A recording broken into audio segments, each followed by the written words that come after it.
Siberia के जमा देने वाले बयाबान में 39,000 ईयर्स पुराना एक बच्चा दबा हुआ मिलता है, जिसके जिस्म से आज भी जिंदा खून बहता है। यूरोप के पहाड़ों पर मिला एक 5,000 साल पुराना बर्फानी मुसाफिर, जिसके जिस्म पर मौत का खौफ आज भी साफ देखा जा सकता है। और आर्कटिक की खौफनाक बर्फ में दफन वो डूबे हुए तारीखी जहाज, जिन्हें ढूंढने के लिए अगर कुछ काम आया तो सदियों पुरानी कहानियां। हम जिसे सिर्फ एक जमी हुई सफेद बर्फ समझते हैं, वो दरअसल दुनिया का सबसे बड़ा और मिस्टीरियस कोल्ड स्टोरेज है। जब ये ग्लेशियर्स पिघलते हैं तो सिर्फ पानी नहीं निकलता, बल्कि उनके अंदर से निकलता है अरबों डॉलर्स का खजाना, सदियों पुरानी मौत की दास्तानें और ऐसे राज जो हिस्ट्री को पूरी तरह हिला कर रख देते हैं। जेम टीवी की वीडियोस में एक बार फिर से खुशामदीद। नाजरीन, साल 2013 में एक फ्रेंच हाइकर एल्प्स और वेस्टर्न यूरोप के सबसे ऊंचे पहाड़ माउंट ब्लैक के ग्लेशियर पर हाइकिंग कर रहा था। अचानक उसकी नजर बर्फ में फंसी एक लोहे की बोतल पर पड़ी। पहले तो उसे ये देखकर हैरानी हुई कि उस डब्बे पर मेड इन इंडिया लिखा हुआ था। जब उसने उस डब्बे को खोला तो उसके होश उड़ गए, क्योंकि उसके अंदर तकरीबन 100 से ज्यादा इंतहाई कीमती और रंगीन पत्थर मौजूद थे, जिनमें सफायर्स, एमरल्ड्स और रूबीज शामिल थे। जब इसकी मजीद तहकीक की गई तो पता चला कि ये कीमती पत्थर दरअसल इंडियन एयरलाइंस फ्लाइट 101 में थे, जो 1966 में इस पहाड़ पर क्रैश हो गई थी। काफी कोशिश करने के बाद जब असली मालिक का कुछ पता नहीं चला तो कानून के मुताबिक ये फैसला किया गया कि इन कीमती पत्थरों, जिनकी कीमत तकरीबन $340,000 बनती थी, उसे दरियाफ्त करने वाले और मकामी अथॉरिटीज के दरमियान आधा आधा बांट दिया जाए। इस तरह उस पहाड़ चढ़ने वाले शख्स को तकरीबन $1,69,000 मिल गए। नंबर 9, जनवरी 1986 एंटार्क्टिका के जेम्स रॉस आइलैंड पर बर्फीली हवाएं चल रही थीं। 2 अर्जेंटीन जियोलॉजिस्ट एडुआर्डो ओलिवेरो और रोबर्टो स्कासो बर्फ के इस सहरा में मिट्टी और चट्टानों के नमूने जमा कर रहे थे। उनका मकसद सिर्फ उस इलाके की जियोलॉजी को समझना था। एक दिन ओलिवेरो की नजर जमी हुई चट्टान के एक हिस्से पर पड़ी। वहां कुछ अजीब सा खुरदरा पत्थर बर्फ के अंदर से उभरा हुआ दिख रहा था। उन्होंने जब पास आकर ध्यान से देखा तो उनका दिल तेजी से धड़कने लगा। एक जियोलॉजिस्ट होने के नाते वो जान चुके थे कि ये कोई आम पत्थर नहीं, ये एक हड्डी थी, और वो भी बहुत पुरानी। लेकिन एंटार्क्टिका के इस सुनसान जजीरे पर इतनी भारी हड्डी किस चीज की हो सकती है? उन्होंने बहुत एहतियात से बर्फ और जमी हुई मिट्टी को खुरचना शुरू किया। मालूम पड़ा कि वहां सिर्फ एक हड्डी नहीं, बल्कि एक पूरे जिस्म का ढांचा दबे होने के निशानात थे। एंटार्क्टिका में किसी फॉसिल को निकालना कोई आम बात नहीं होती। वहां ना तो हैवी मशीनरी लगाई जा सकती थी और ना ही मौसम ज्यादा दिन तक काम करने की इजाजत देता था। साल में सिर्फ कुछ ही हफ्ते मिलते जब थोड़ी सी धूप निकलती और काम किया जा सकता था। इस ढांचे को निकालने में उन्हें पूरे 10 साल लग गए। ईयर 2006 में मालूम पड़ा कि ये एंक्लोसॉरस की एक किस्म थी जो एंटार्क्टिका में रहती थी। इस नई डायनासोर की स्पीशी को उन्होंने एंटार्क्टोपेल्टा ओलिवेरो का नाम दिया। ये एंटार्क्टिका की धरती से मिलने वाला सबसे पहला डायनासोर था। एक ऐसा डायनासोर जो 7 करोड़ साल पहले वहां रहता था, जब एंटार्क्टिका आज की तरह बर्फ का रेगिस्तान नहीं, बल्कि एक हरा भरा घना जंगल हुआ करता था। नंबर 8, आमतौर पर हम सोचते हैं कि सोना जमीन के अंदर गहरी कानों में पाया जाता है, लेकिन पिघलते हुए ग्लेशियर्स ने इस हवाले से नए और हैरत अंगेज राज फाश किए हैं। साइंटिफिक रिसर्च से पता चलता है कि जब आखिरी आइस एज चल रही थी तो ग्लेशियर्स अपने साथ सोने से भरे हुए पत्थर और चट्टानें बहा कर ले गए थे।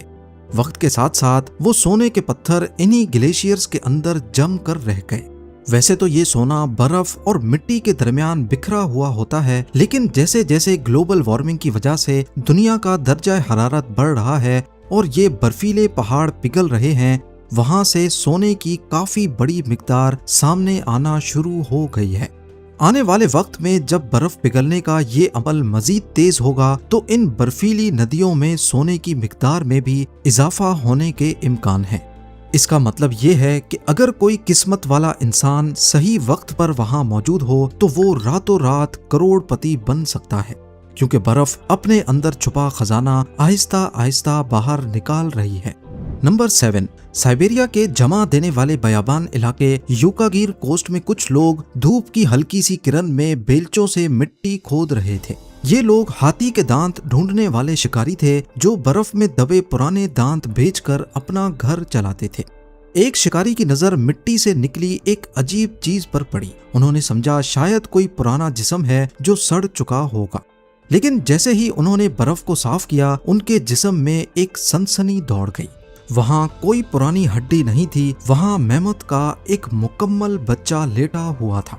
उसके जिस्म पर अभी भी सुनहरे बाल चमक रहे थे, उसके पाँव के पैड्स बिल्कुल नरम थे और उसकी सूंड ऐसी थी जैसे वो अभी सांस लेने लगेगी। बर्फ ने 39,000 ईयर्स तक उसे एक माँ की तरह हिफाजत से रखा था। जब इस नन्ही मेमथ को, जिसे बाद में यूगा का नाम दिया गया, रशिया और जापान के बड़े साइंटिस्ट के पास ले जाया गया तो इस पर भरपूर रिसर्च की गई। साइंटिस्ट ने जब उसके जिस्म की जांच की तो उन्हें सूखी हुई हड्डियां नहीं बल्कि बहता हुआ लाल खून मिला। साइंस की तारीख में ऐसा पहली बार हो रहा था कि किसी हजारों साल पुराने जानवर का बहता हुआ खून मिला हो।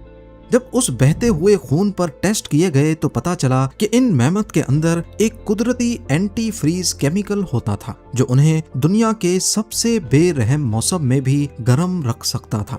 यहाँ तक कि जब 2019 में उसके सेल्स को निकाला गया तो मालूम पड़ा कि उसके खून के कुछ सेल्स अभी तक जिंदा थे। इन्हीं सैंपल्स की मदद से साइंटिस्ट आज भी कोशिश कर रहे हैं कि मेमथ की स्पीशी जो आज दुनिया में खत्म हो चुकी है उनको वापस पैदा किया जाए।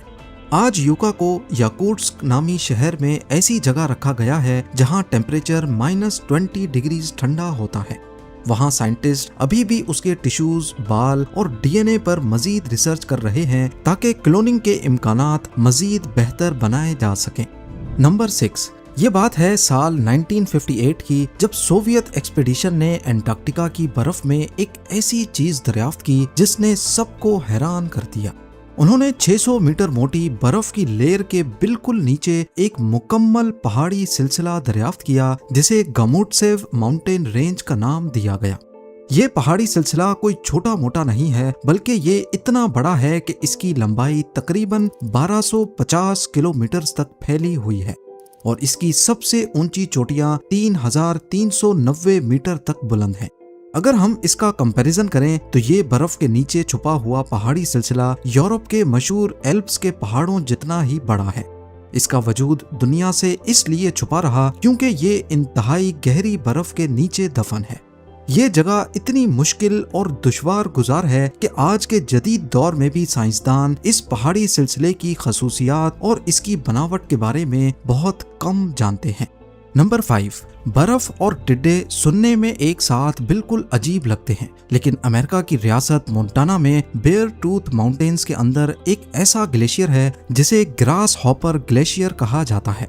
आमतौर पर ग्लेशियर्स सफेद होते हैं लेकिन इसका रंग ग्रेश है। इसकी वजह यह है कि इस बर्फ के अंदर करोड़ों की तादाद में टिड्डे जमे हुए हैं। अब सवाल ये पैदा होता है कि इतने सारे टिड्डे बर्फ में कैसे फंस गए। सबसे मशहूर थ्योरी ये है कि सदियों पहले इन टिड्डों का एक बहुत बड़ा झुंड रॉकी माउंटेन्स के ऊपर से गुजर रहा था कि अचानक एक खौफनाक बर्फानी तूफान ने उन्हें घेर लिया। बर्फ ने इन करोड़ों टिड्डों को वहीं जमा दिया और वक्त के साथ वो इस ग्लेशियर का हिस्सा बन गए।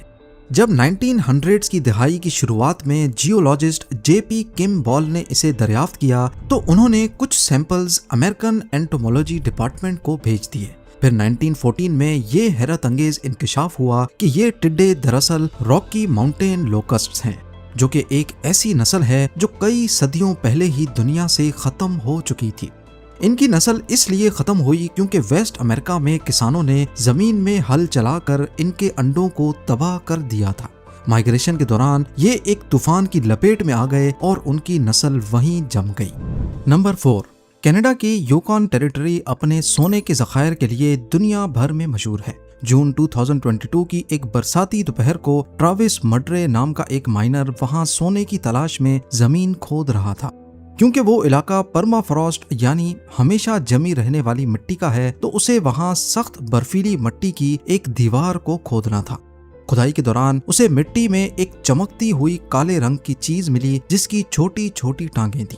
पहले उसने सोचा कि शायद ये किसी बफेलो का बच्चा है, लेकिन जब उसने गौर किया तो उस जानवर की एक सूंड भी थी।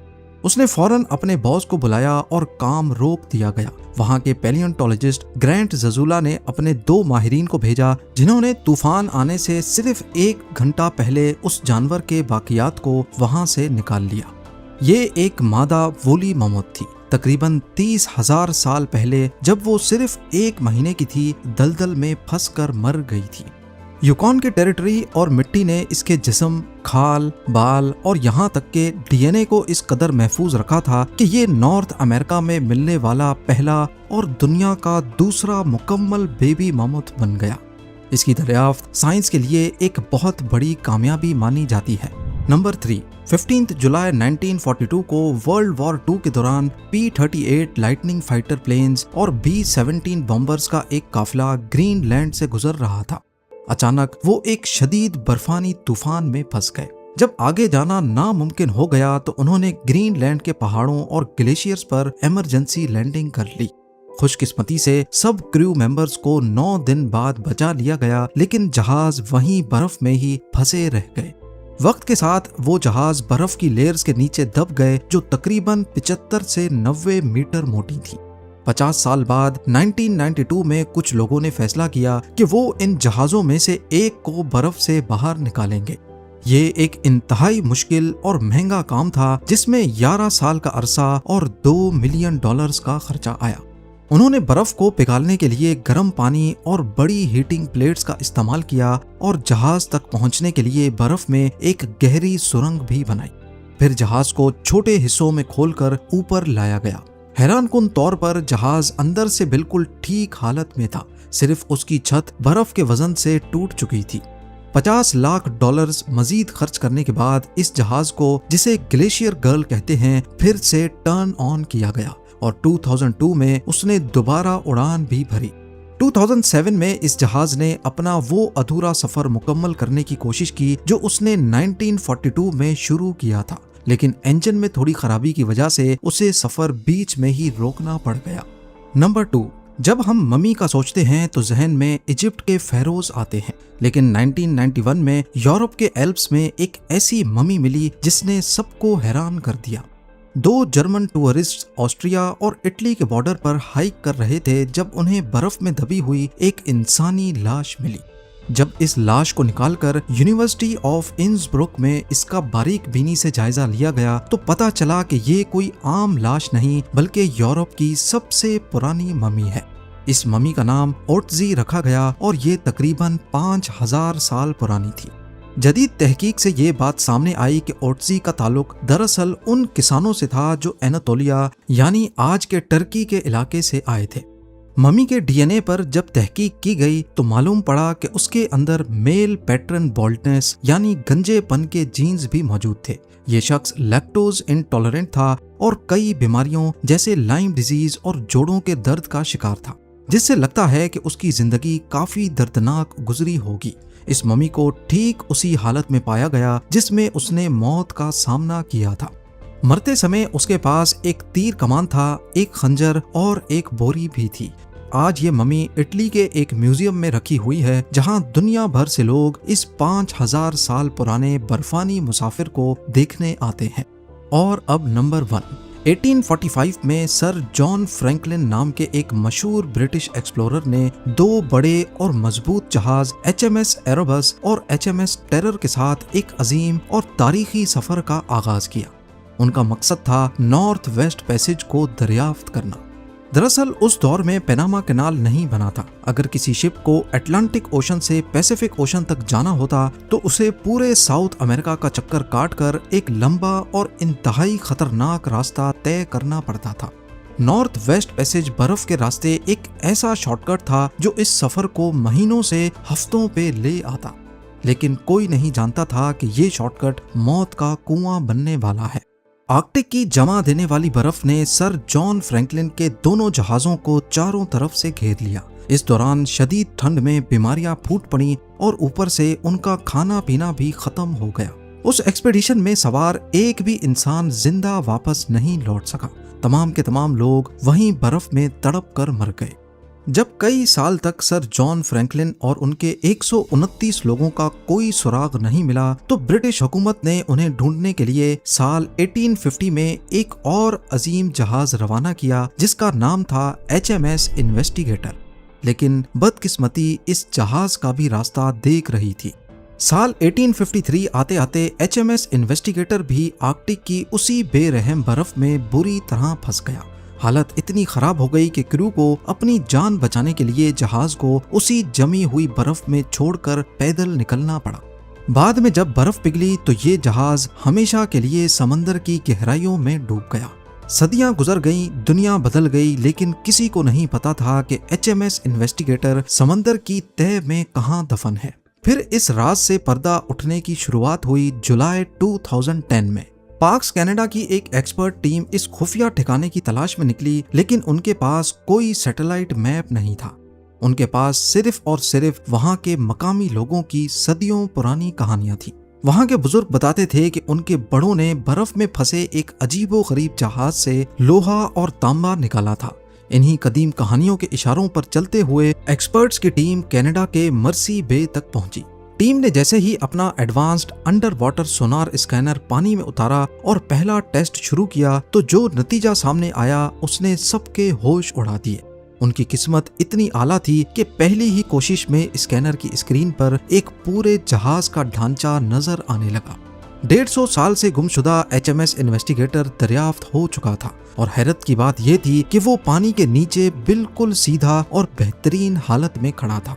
HMS इन्वेस्टिगेटर की इस कामयाबी ने साइंटिस्ट के हौसले बुलंद कर दिए। इन्हीं फुटप्रिंट्स को फॉलो करते करते उन्होंने 2014 में HMS एरेबस को ढूंढा और 2016 में आखिरकार HMS टेरर को भी समंदर की तह से दरियाफ्त कर लिया। उम्मीद है जेम टीवी की ये वीडियो भी आप लोग भरपूर लाइक और शेयर करेंगे। आप लोगों के प्यार भरे कमेंट्स का बेहद शुक्रिया। मिलते हैं अगली शानदार वीडियो में।